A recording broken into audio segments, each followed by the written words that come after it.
நம்ம ஜபத்தை ஒவ்வொரு நாளும் ஆண்டவர் கேட்டுக்கொண்டுதான் இருக்கிறாங்க.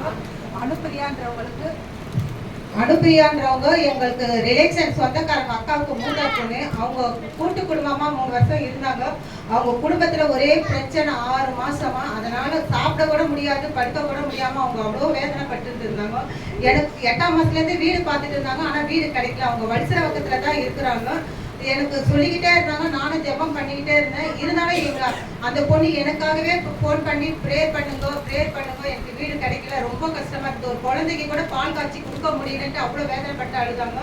அப்போ நான் சிஸ்டருக்கு ஃபோன் பண்ணி சொன்னேன். சிஸ்டர் அதிகாலை பிரேயர்ல எல்லாரும் நம்ம கூட்டு பிரார்த்தனை பண்ணலாம்னு சொல்லி பண்ணாங்க. பண்ணி ஜெபிச்சாங்க. ஆனா மறுநாளும் அவங்க சொல்லுவேன், நான் அன்னைக்கு ஈவினிங் வேலையை முடிச்சு போகும்போது கூட சிஸ்டருக்கு ஃபோன் பண்ணேன். சிஸ்டர் ஈவினிங் பிரேயர்ல நான் பண்றேம்மா சிஸ்டர் சொன்னாங்க.